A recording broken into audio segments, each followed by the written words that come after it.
I was a husband on paper. Before I married Eleanor, I signed a marriage contract stating that all my children would follow their mother's family instead of mine. The contract clearly stated that I had no status in the household. The only difference between me and the servants was that I had to share a bed with my wife. When my wife's many suitors pursued her, I laughed it off. When my brother-in-law Andrew and sister-in-law, Mary Ann, slapped me, I turned the other cheek and told them, good things come in pairs. I didn't even budge when my father-in-law, Mr. Hubert Carney, and mother-in-law, Mrs. Dolores Carney, humiliated me. Instead, I showed them what it meant to be submissive. That was the life of a son-in-law. Well, at least as long as they paid me. But later, I suddenly realized that, without even meaning to, I was slowly rising above this wealthy family. When I returned home that night, I saw Eleanor and Francis Henderson standing by the entrance. Eleanor was my wife, known as the most beautiful socialite in the elite society of Toronto. As she was a beautiful and powerful woman, she still had many admirers even after her marriage with me. One of them was Francis, who was her childhood sweetheart. Their families had been friends for generations. It was known that he had loved her since they were young, but she never loved him back. At least, that was what I thought. Ever since our wedding, Eleanor and Francis had stayed in close contact. And now, as I looked at them, something felt off. It made me realize something that I had never thought before. Eleanor's long hair was loose, while the straps of her nightgown had slipped off her shoulders. Not to mention, her face was flushed. I could only imagine what they had been doing before my arrival interrupted them. If I had known, I would have come back later. Eleanor looked flustered. She didn't even glance at me. Francis, on the other hand, glared at me and gritted his teeth. You came back at a bad time. I smiled and stretched out my hand as I told him, then pay up. The usual rule. It's $100,000 per minute. That was the rule I had set. This wasn't the first time I'd come home at the wrong moment. Every time, Francis had demanded that I leave and Eleanor had never objected. So, I started charging them $100,000 per minute. Although Francis never paid me the full million I aimed for, he usually handed over $300,000 to $500,000 before leaving. But I always felt a little bad for Eleanor. I could last at least half an hour, while Francis barely managed 3 to 5 minutes. Francis' expression twisted, but he snorted and turned to leave. I sighed. No money tonight. Then, at the doorway, Francis suddenly stopped. Name your price. How much for a divorce? I perked up for a second but quickly forced myself to look disappointed as I answered him. When I married Eleanor, I signed a contract selling myself for $400,000. If I break the contract, I owe $10 billion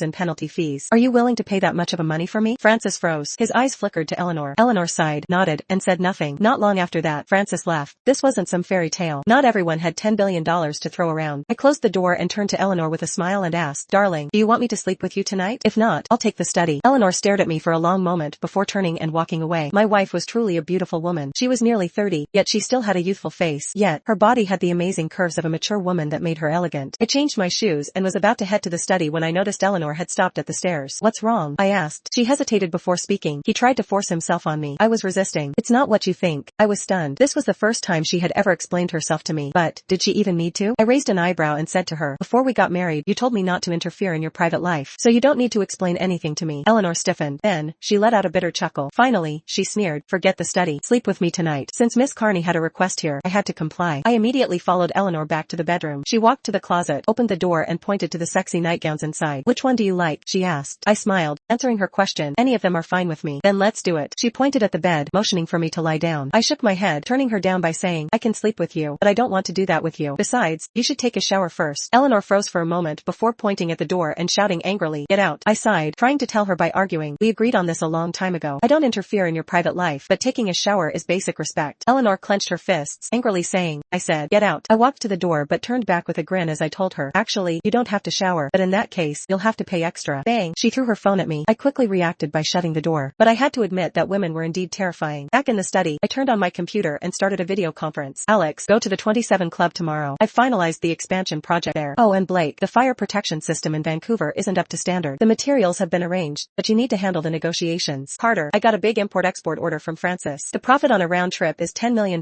and I can run about a dozen trips. You take care of it. Once that meeting ended, I switched to another room and continued another meeting. Before I knew it, it was past 1 in the morning, but I had wrapped up several major deals. Most of the projects in my hands actually came from Eleanor's suitors. Surprisingly, lots of them came especially from Francis. I had convinced him that I had never touched Eleanor and in return, he gave me business deals. He thought that it was a way to keep me satisfied. But what about the truth? Both Eleanor and I were still very young. She was stunning, while I wasn't that bad looking either. So, it was impossible for nothing to happen with both of us living under the same roof. You could say that out of 7 days in a week, at least 4 or 5 were filled with battles. The next morning, I got up to make breakfast. Even though we had a chef, Eleanor insisted that I cook for her every day. As usual, I made poutine for her. There's a cocktail party at our old mansion in Forest Hill South tonight. Do you have time? Eleanor asked while eating. I nodded without hesitation as I answered her question. Even if I didn't, I'd still go. Why? It was because the Carney family's cocktail party was a prime networking event. Only a fool would miss it. As for the hostility that was given by my father-in-law, mother-in-law, brother-in-law, and sister-in-law, that didn't bother me. Not to mention, I was already known as a cuckolded man of Toronto. What more could they say? Eleanor put down her cutleries, furrowing her perfectly shaped heart-shaped brows. Are you going to help me keep suitors away, or for yourself? I replied in a matter-of-factly tone. Suitors only prove how attractive my wife is. Why would I block them? Eleanor's face turned cold. She stood up. I'm not eating anymore. I sighed, feeling bad for the unfinished poutine. Eventually, I sat down and finished them myself. That night, Eleanor and I arrived at the Carney family's old mansion in Forest Hill South. As soon as we arrived, I could see that the massive parking lot was already filled with luxury cars. I got out, walked around to open Eleanor's door and offered her my arm. She took it and whispered as we walked inside, "Tonight will be different. I hope you'll help me when I need it." I nodded, telling her, "Don't worry, I won't embarrass you." Eleanor shot me a glare but said nothing. I couldn't help but think of something. Why was she still unhappy? Wasn't this exactly what she wanted? As soon as we stepped inside, my brother-in-law Andrew stormed up to us. He shot me a furious glare before turning to Eleanor and shouting, "Take your hands off that worthless man." To my surprise, Eleanor didn't let go of my arm, nor did she stop walking. Instead, she did something shocking. She pulled me forward. Andrew, however, grabbed me, gritting his teeth. "Tonight is important for the Carney family. Don't screw it up." I smiled and nodded, showing no resistance. To me, the Carney family were all people that I needed to obey. After all, I was nothing but just an employee. So, it made sense for me to listen to any of the Carney family members. What I saw before me was something I expected from the Carney family's cocktail party. Inside the mansion's hall, classical music floated through the air like a melody from heaven. Those elite guests were already deep in conversation, while their glasses filled with the finest champagne. As always, Eleanor and I attracted attention the moment we arrived. After all, I was known as a walking joke in Toronto's elite society. Wherever I went, people mocked me. They didn't just tease subtly. Rather, they publicly humiliated me. "The cuckold king of Toronto is here again," someone chuckled. "Matthew, I heard Francis was at your house yesterday. How much did you make this time?" Another asked, grinning. They were, of course, referring to my infamous $100,000 per minute deal. I kept my smile in place as I told them calmly, my wife wasn't feeling well, so no money was made from my end. At that moment, I felt a sharp pinch on my arm. It was obviously Eleanor who did it. Her voice was low and cold in my ear as she angrily whispered, "Look at you being so humble, Matthew. But the more you act like this, the more people see me as a slut." I glanced at her, responding, "Don't you want to maintain a good relationship with Mr. Henderson?" Eleanor looked down, saying nothing. I couldn't help but sigh inwardly. Why would Eleanor fight me regarding that? Besides, she could just stay in her seat as the most beautiful woman without trying to prove anything. After a few more rounds of mockery from the guests, both Eleanor and I settled in a corner. She sat on the sofa, staring into space, while I stood nearby as I was waiting. Waiting for what? For her suitors to come to us. Of course. Officially, I was there to keep them at bay. In reality, I used the opportunity to chat, negotiate benefits, and build connections. That was the most important thing for me. "Ah, Mr. Powell is here." I spotted a bald, middle-aged man approaching and immediately reached out to greet him. It was Robert Powell, Toronto's jewelry king. We had worked together many times before. I smuggled jewelry through my import-export routes, while he handled the sales. Among Eleanor's many suitors, he was the oldest and the most persistent. Every time we met, he would dramatically kneel and confess his love. Even Eleanor had grown numb to his antics. Expecting another grand confession, I braced myself. The onlookers did the same, eager for the spectacle. But to my surprise, Robert grabbed my hand and said, "Mr. Jackson, I've tried meeting you in private so many times, but you're always busy. Now that I finally caught you, I must thank you in person for what you did for me." I hesitated, then suddenly remembered what he was talking about. "Mr. Powell, we're old friends. We help each other. No need for thanks." Robert shook his head firmly as he said, "My family ran into trouble abroad. I even contacted the embassy, but nothing worked. You solved it with a single phone call. I have to thank you properly." With that, he pulled a stack of documents from his briefcase. "Mr. Jackson, this is 15% of the shares in my jewelry chain, the Powell Jewels. Just sign and they're yours." The room fell silent. Gasps rippled through the crowd. It was already shocking enough that I could resolve an international crisis, but Robert's jewelry chain was a national empire. That 15% share? It was a fortune. Even Eleanor turned to me with a rare expression of surprise. Just then Andrew stepped forward. "Matthew, take it if Mr. Powell is offering," he said with a cold tone, narrowing his eyes. "But don't you ever forget something. What's yours belongs to the Carney family."